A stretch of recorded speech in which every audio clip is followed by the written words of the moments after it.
Welcome back to the Bullvine Podcast. Today, we're tackling one of the most critical and profitable challenges you'll face this season, spring pasture management. You know the drill. Lush spring grass looks like a gold mine, but if you're not careful, it can tank your milk components and bleed profits. We're talking up to 32 cents per hundredweight loss to milk fat depression alone. Ouch. But here's the good news. This episode is packed with actionable strategies to turn that risk into reward. We'll break down rotational grazing hacks, supplementation secrets, and even how drone tech can revolutionize your pasture game. Whether you're a grazing newbie or a seasoned pro, stick around. By the end of this episode, you'll have a battle plan to protect your milk check and boost your bottom line. Let's dive in. Spring. It's that time of year again when the pastures start looking all vibrant and green. For you dairy folks, it's got to be like a love-hate relationship, right? You hit the nail on the head there. I mean, on the one hand, those feed bills taking a dip that's got to feel good. Oh yeah, who doesn't love the thought of saving some cash? But then there's that other side of the coin. You got to keep those milk components up, or those profits could take a hit faster than a calf in a stampede. It's a tightrope walk for sure. And that's exactly why we're doing this deep dive today.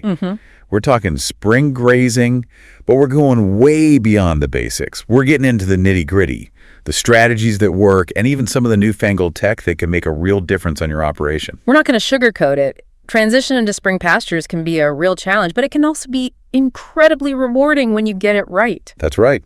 We're talking protecting your milk check, maybe even boosting those profits while the cows are enjoying the sunshine. And we've done our homework. We've been poring over research, talking to folks in the field, really trying to get a handle on the ins and outs of spring pasture management for dairy operations. So let's just jump right into it, shall we?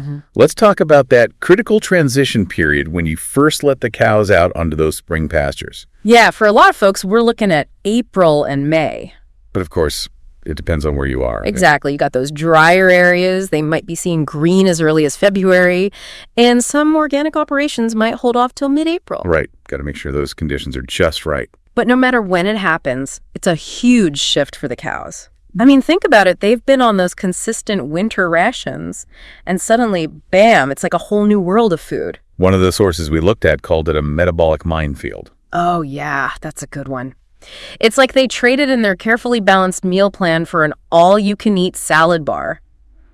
And let me tell you, that can cause some serious havoc in the rumen. So what's actually going on in there that makes this transition so tricky? Like, what are the main differences between that winter feed and that lush spring grass? Well, first off, that young spring forage is much lower in structural fiber.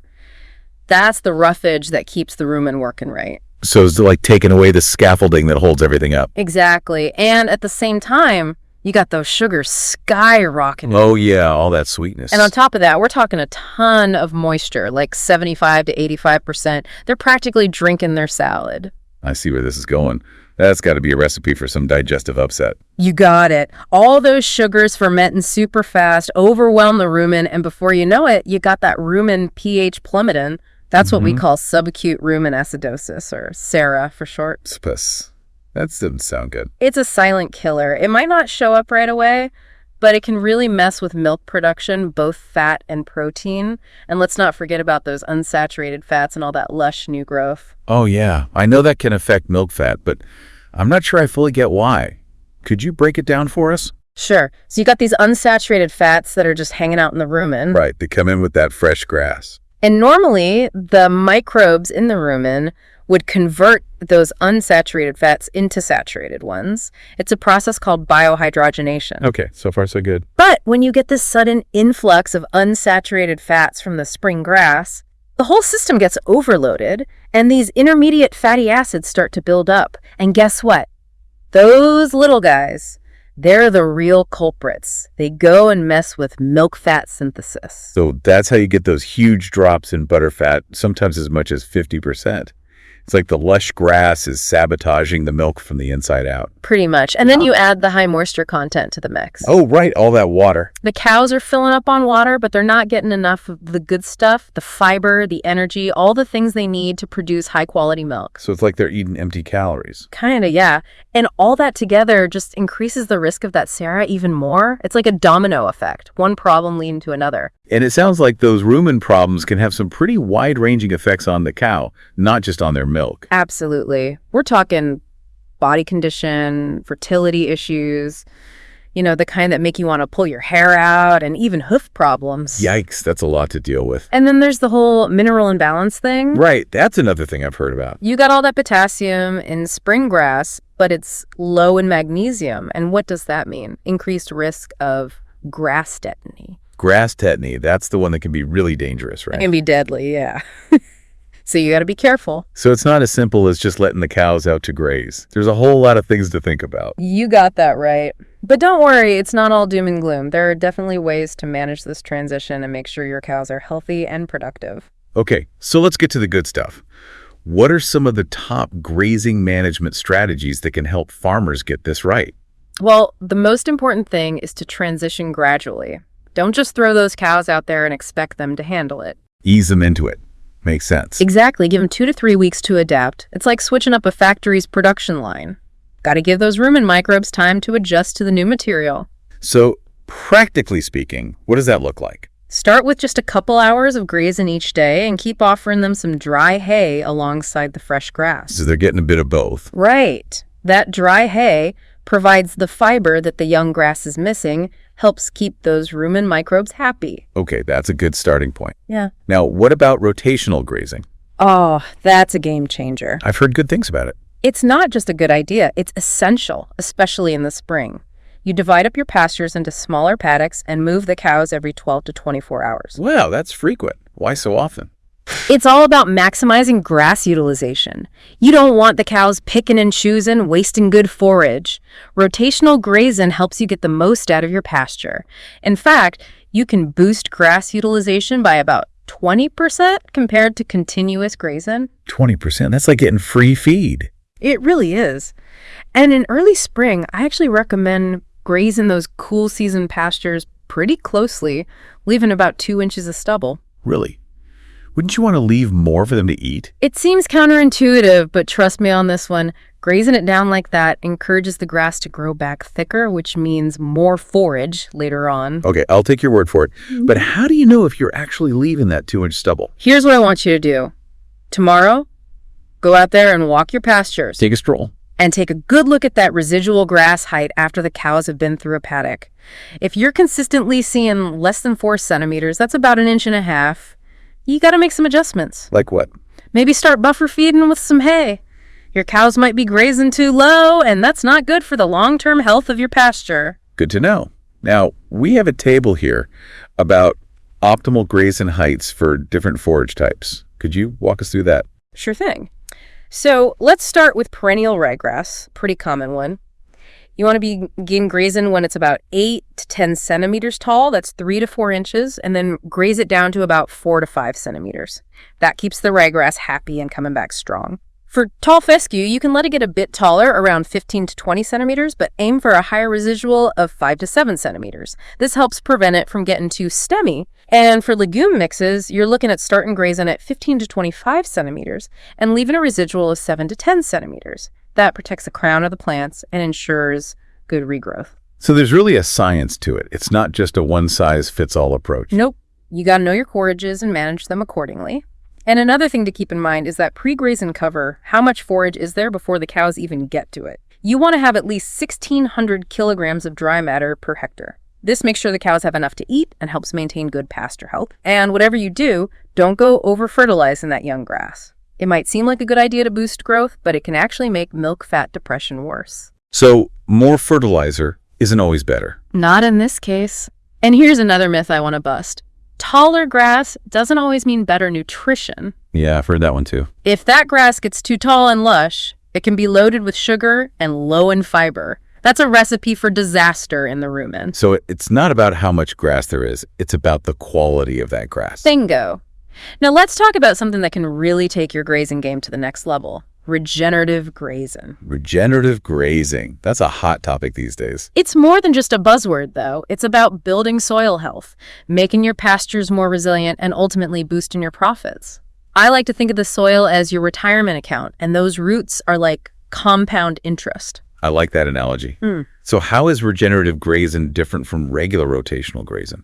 It builds on rotational grazing by incorporating longer rest periods between grazing events. This gives the plants more time to recover, develop deeper roots, and really thrive. And diversity is key. You want a mix of grasses, legumes, and even some deep-rooted forbs. This helps with nutrient cycling, soil structure, water infiltration, the whole shebang. It's about creating a healthier ecosystem, not just growing grass. You got it.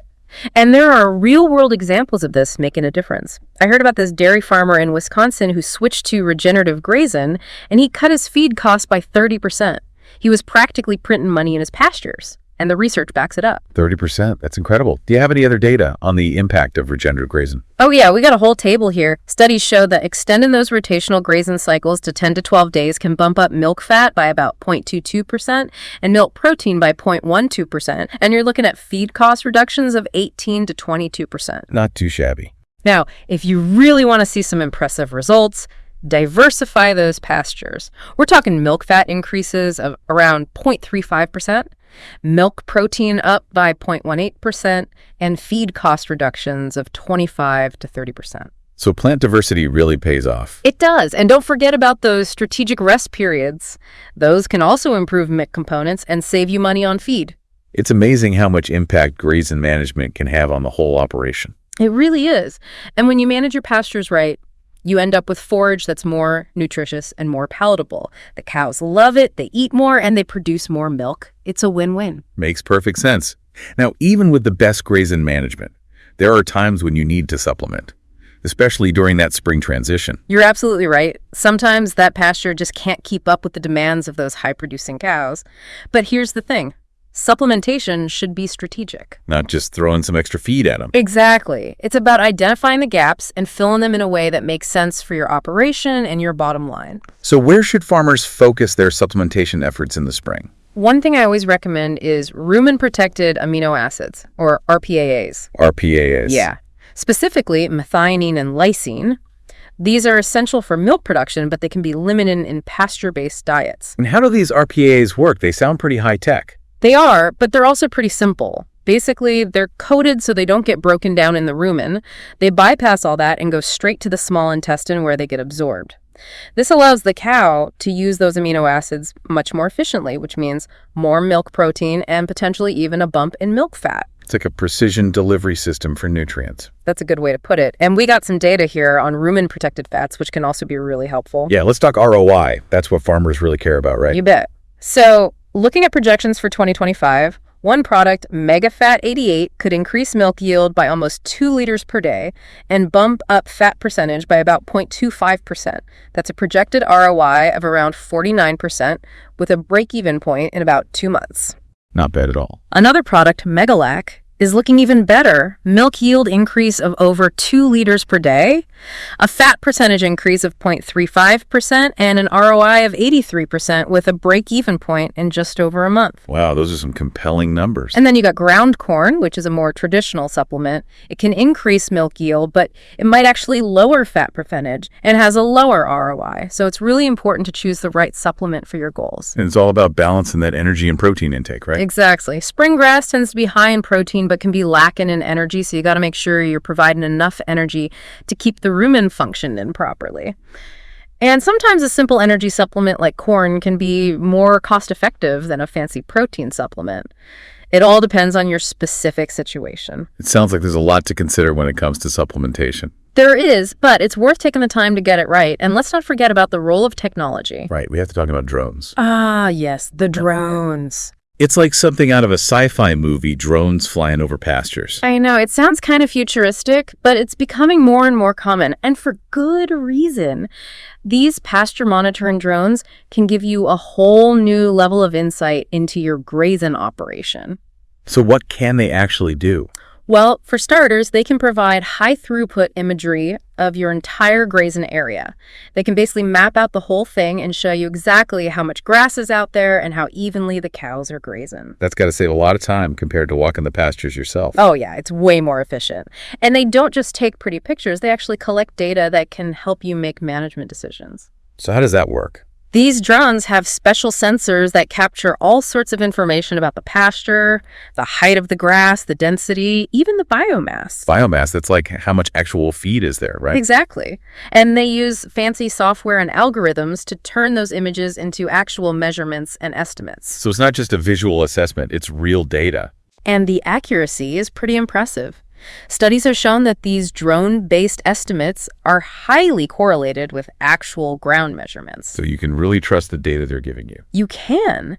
And that data can help you make better decisions about when to move your cows, whether you need to supplement, and all sorts of other things. It's like having a bird's eye view of your pasture and all the information you need to manage it effectively. And it's not just about the grass, right?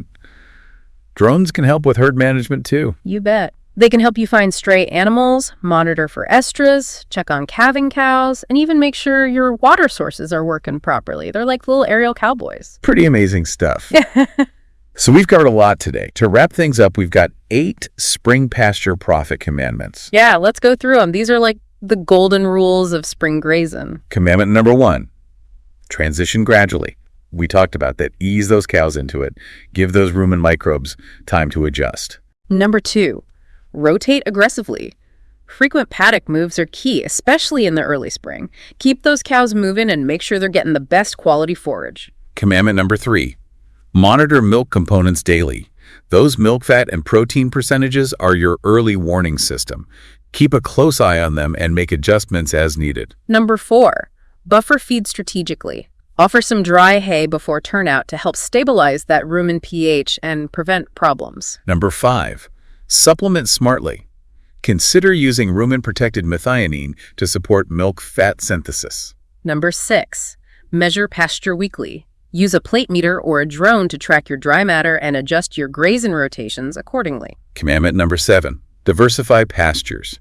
Mix things up with different plant species to improve soil health, forage quality, and overall resilience. And last but not least, number 8, manage minerals proactively. Don't forget about magnesium supplementation to prevent grass tetany. Those are some solid commandments for spring grazing success. They'll set you on the right path for sure. Now, thinking about everything we've discussed, what's the most important decision dairy farmers need to make when it comes to spring grazing? It all boils down to finding that sweet spot between maximizing grazing efficiency and maintaining those milk components. It's a balancing act. And it requires a holistic approach, right? Absolutely. You got to think about grazing management, nutrition, and even technology. It's all connected. And the stakes are high.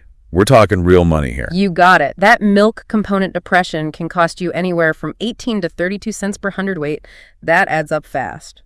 But on the flip side, when you get spring grazing right, it can be a huge boost to your bottom line. It can be even more profitable than confinement operations because your feed costs are so much lower. So it's a gamble worth taking. It is. But it's not just about luck. It's about making informed decisions and taking action. Are you going to let those milk solids slip away, or are you going to take control and maximize your profits? Spring is coming, and the time to act is now. All right, no time to waste. And for those who are ready to take action, we've got that takeaway toolkit. Yeah, let's review those key takeaways. Number 1, measure your pasture dry matter daily. If it's below 20%, supplement with some starch. Number 2, track your milk components at least twice a week. Catch those downward trends early and make changes. Number 3, go for those 12-hour paddock moves in the first few weeks of grazing. Number 4, supplement with magnesium oxide to prevent grass tetany. Number 5, maintain a post-grazing residual height of 4 to 6 centimeters. And number 6, consider using drone technology to get a better handle on your pasture management. So those are your action items. Pick 1 or 2 and get started today. It's all about making small changes that can have a big impact. Well, that's it for this deep dive into the world of spring grazing. It's been a whirlwind of information, but we hope you found it helpful. We covered a lot of ground, but the main message is this. Spring grazing can be a challenge, but it can also be incredibly rewarding. It's all about having the right knowledge and taking the right steps. So as you're getting ready for spring, Think about what you've learned today. What changes can you make to improve your operation? What areas do you need to focus on? Whether it's grazing management, supplementation, or technology, there's always room for improvement. And as dairy farming continues to evolve, we got to be willing to adapt and embrace new ideas. Who knows, maybe those spring pastures, once a source of uncertainty, could become your biggest advantage. Food for thought. Thanks for joining us, everyone. Until next time. And that's a wrap. Let's recap today's power moves. Gradual transitions are non-negotiable. Give those rumen microbes time to adapt. Rotational grazing isn't just trendy, it's a 20% feed efficiency booster. Targeted supplements like rumen-protected methionine can rescue milk fat fast. Remember, spring pastures don't have to be a profit pit. With the right strategies, you're not just surviving the transition, you're thriving. Got questions or success stories? Slide into our DMs at The Bullvine or visit thebullvine.com for more resources. Until next time, keep those components high and your herds happier. Signing off with one final thought. Your pastures shouldn't fund your vet's vacation. Graze smarter, not harder.